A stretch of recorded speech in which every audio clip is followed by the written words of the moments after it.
12 साल का ही return gift मिला है बीजेपी को। बीजेपी अगर कुंदरकी की तरह चुनाव लड़ती या बंगाल की तरह चुनाव लड़ती, बीजेपी फोर्स को लगा देती, और जैसे चुनाव लड़ते हैं बीजेपी के लोग, तो बीजेपी की हार नहीं होती। ये आपको हमको समझने की बात है। उन्होंने बिना पुलिस प्रशासन को लगा के, बिना बेईमानी किए, बिना ईवीएम पे कुछ घोटाला किए देखना चाहते थे कि कितनी नाराजगी है उन्हें। इसलिए धोखे में मत रखो आप भी, और ना हम धोखे में हैं। ये हार नहीं है, उन्होंने अपना तय किया है कि बिना बेईमानी के जनता कितना वोट देगी। अगर कुंदरकी जैसा चुनाव लड़ते, रामपुर जैसा चुनाव लड़ते, यूपी के बाई इलेक्शन थे उस तरह चुनाव लड़ते, तो क्या बीजेपी हारती? क्या बंगाल में हमने नहीं देखा कैसे चुनाव था? मैं सवाल मदद की सर बीजेपी ने नहीं, देखिए ये अपने शब्द मुझे मत कहिए। मैं आपसे कह रहा हूं कि बीजेपी को समझने की जरूरत है। बीजेपी ने बिल्कुल फेयर चुनाव कराया इस बार। पुलिस प्रशासन नहीं लगाया। जिस तरीके से उन्होंने कुंदरकी चुनाव में, मीरापुर के चुनाव में, रामपुर के बाई इलेक्शन के चुनाव में, या अन्य जो बाई इलेक्शन यूपी के हुए थे, जो बेईमानी की थी वो नहीं की। और जिस तरह बंगाल में उन्होंने फोर्स लगाया था, वो फोर्स नहीं लगाया। क्या आपने फोर्स देखा? वैसे कुंदरकी जैसा फोर्स देखा आपने? तो समझ लो आप। तो वो चेक कर रहे थे कि कितनी जनता में नाराजगी है।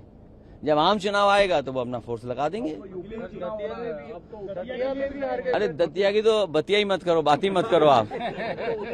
हमें खुशी है कि दतिया की जनता ने और समाजवादी कार्यकर्ताओं ने जिम्मेदारी से साथ दिया इंडिया गठबंधन का।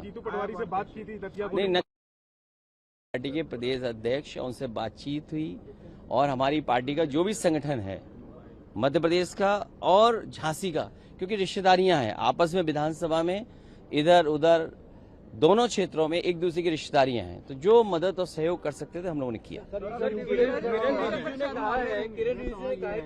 पे जो प्रोटेस्ट देखा हमने जैन जी, तो वो कॉकरोच जनता पार्टी के साथ दिखी। बाकीपुर में एक थर्ड फोर्स प्रशांत किशोर के साथ। तो आपको लगता है कि जो ट्रेडिशनल पार्टीज हैं, सपा, कांग्रेस, ऑपोजिशन, इनके लिए एक चिंता का विषय है या नॉट अबाउट इट? मैं आपके लिए भी चिंता का सवाल है। मेन स्ट्रीम मीडिया को भी चिंता करनी चाहिए, सोचना चाहिए कि मेन स्ट्रीम मीडिया आपसे आगे चला गया। मेन स्ट्रीम मीडिया को चिंता करना चाहिए कि मेन स्ट्रीट मीडिया आगे चला गया।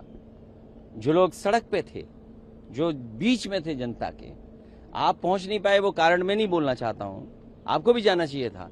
इसलिए किसी को चिंता करने की जरूरत नहीं है। बीजेपी ने बहुत फेयर इलेक्शन कराया है। अगर फेयर इलेक्शन जैसे कुंदरकी में हुआ था, बंगाल में हुआ है, या अन्य बाई इलेक्शन हुए, वो फुटेज हैं आपके पास, आर्काइव में चीजें, अगर वो आप देख लें तो आप खुद समझ जाएंगे कि बीजेपी ने अपने आप को चेक करने के लिए, और फिर सुनना तो ये मैंने है कि मिठाइयां जीत की तरफ तो बटी बटी हैं, लेकिन बीजेपी के अंदर भी मिठाई लड्डू बटे हैं। ये क्या कारण है? सदन में रिजिजू साहब ने बोला कि जो लोग राम मंदिर का विरोध करते थे, जिन्होंने गोलियां चलवाई, वो उनका कोई हक नहीं है राम मंदिर पर चर्चा करने की। ये बहुत सामान्य ज्ञान की बात है। इस बात को इसलिए नहीं छेड़ना चाहिए कि आप भी कानून को समझते हैं, आप भी चीजों को समझते हैं। एफआईआर किस पे दर्ज हुई? सुप्रीम कोर्ट ने अपने फैसले में क्या कहा? आखिरी में यही कहा कि जिनके ऊपर केस चल रहे हैं उनके केस खत्म नहीं होंगे, वो चलते रहेंगे। तो केस किसके ऊपर हुआ? केस किसके ऊपर हुए? आप सोचिए ना, केस किसके ऊपर हुए? बीजेपी के नेताओं के ऊपर केस हुए कि उन्होंने संविधान के खिलाफ, सुप्रीम कोर्ट के खिलाफ काम किया। अब तो चुनाव का दंगल यूपी में होगा सर। क्या पप्पू अगर दंगल होगा तो दंगल में तो समाजवादी ही लोग जीतेंगे। पप्पू यादव का जो उस दिन जो नाटक था राम मंदिर चंदा चोरी को लेकर के, राम गोपाल जी ने कहा कि वो उचित नहीं था। देखिए चाचा, ऑलरेडी राम गोपाल चाचा क्या कह रहे हैं वो बात नहीं है। आप बीजेपी से क्यों नहीं पूछते हो कि हनुमान जी कहाँ नाच रहे थे? आपका क्यों ये मेन स्ट्रीम मीडिया कहाँ चला जाता है? मुझे याद नहीं है कौन सा चैनल है आपका। लगता है आपने हनुमान जी को नाचते हुए नहीं देखा। बड़ा खराब है, रेटिंग खराब है आपकी।